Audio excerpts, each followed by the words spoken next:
Once there lived a young woman named Elara. From a young age, Elara felt a deep connection to something greater than herself, a guiding presence that influenced her actions and colored her dreams.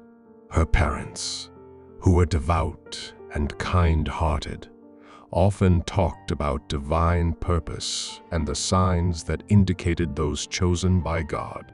Elara, who was curious and introspective, sought to comprehend these signs, wondering if her life was indeed touched by a divine hand.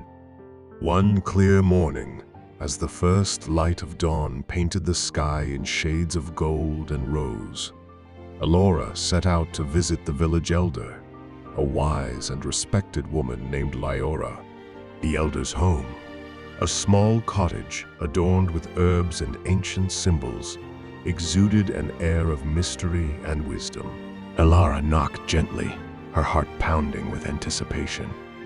"Come in, child," Liora's warm and welcoming voice called out. Elara entered, engulfed by the scent of sage and lavender.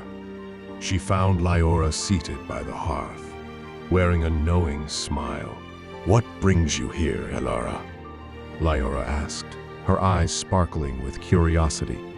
"I seek answers, wise one," Elara began. "I feel a calling, a sense that I am meant for something greater. How do I know if I am chosen by God?"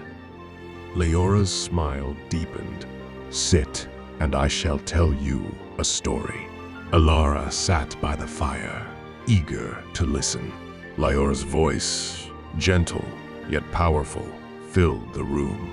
Long ago, in a time forgotten by many, there lived a shepherd named Eric. Eric was a humble man, content with his simple life tending to his flock. Yet, he always felt a yearning, a pull towards a destiny he could not yet see. One evening, as Eric watched over his sheep, he noticed a peculiar star in the sky, brighter and more radiant than the others. It seemed to speak to him, filling his heart with a sense of peace and purpose. This was the first sign, the sign of divine guidance. Days turned into weeks, and Eric began to experience vivid dreams that foretold events and revealed truths. He saw visions of helping others, of leading his people to a place of safety and prosperity. This was the second sign, the sign of prophetic dreams. One day, as he journeyed through the forest, Eric came across a wounded deer. Without hesitation, he tended to its wounds and cared for it until it was strong enough to return to the wild. This act of compassion was witnessed by a group of villagers who praised Eric for his kindness. This was the third sign, the sign of a compassionate heart. As Eric continued his life, he encountered numerous challenges and adversities. Yet, he faced each one with unwavering faith and resilience, believing that he was protected by a higher power. This unshakable faith was the fourth sign, the sign of divine protection. In time, Eric's deeds and wisdom became known far and wide. He was chosen to lead his people, guiding them through times of hardship and into an era of peace and abundance. His journey was marked by the signs of divine choice, signs that he was destined for greatness. Liora's story left Elara in awe. She pondered the signs, reflecting on her own life. "I have felt these signs, Liora," Elara said softly.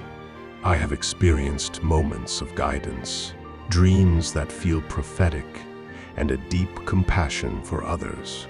I have faced challenges with faith and feeling a protection I cannot explain." Liora nodded, her eyes filled with pride. "Then, Elara, you are indeed chosen. Embrace these signs, for they are the markers of your divine purpose. Your journey will not be without trials, but remember that you are guided, protected, and destined for greatness." Elara left the elder's cottage with a renewed sense of purpose. She spent her days helping those in need, offering kindness and wisdom to all she encountered. Her dreams continued to guide her, revealing paths she had never considered. She faced challenges with a steadfast heart, knowing that she was protected by a divine force. Years passed, and Elaura's influence grew. She became a beacon of hope and a leader in her village, her deeds and wisdom celebrated by all. People came from distant lands to seek her guidance, drawn by the signs of her divine purpose. One evening, as Elaura stood by the lake, watching the stars reflect on its tranquil surface, she felt a deep sense of fulfillment.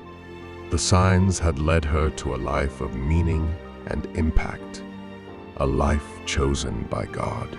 As the years passed and turned into decades, Elaura's legacy endured.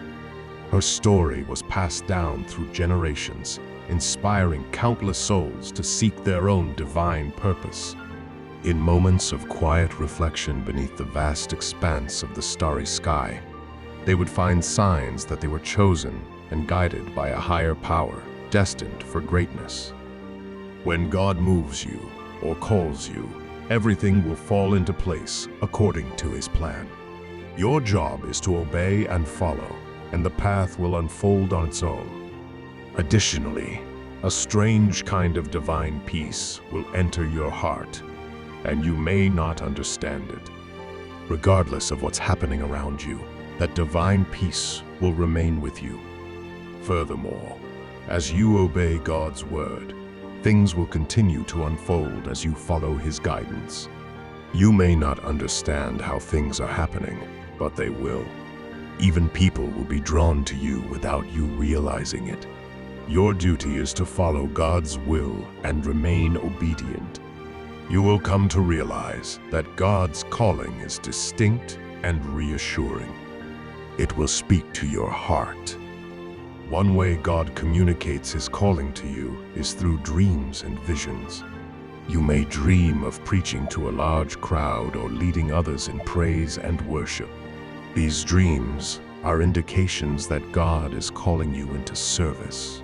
You may also have recurring dreams of men of God preaching to you or experiencing angelic visitations. These divine dreams and visions signify that the Spirit of God is ministering to you and confirming your calling. Pay attention to these messages from God and seek His guidance for your next steps. A clear indication that you have been called by God is an increased awareness of His presence in your life. You will become very conscious of God, constantly seeking His opinion and aligning your thoughts and actions with His will. Your desires and priorities will shift as you become less concerned with your own interests and more focused on serving the greater good. Your relationships with others will also be positively impacted as you strive to be kind, compassionate, and forgiving. Being God-conscious is a constant reminder to live a life that is pleasing to Him and to follow His guidance. Subscribe for more videos. Thank you.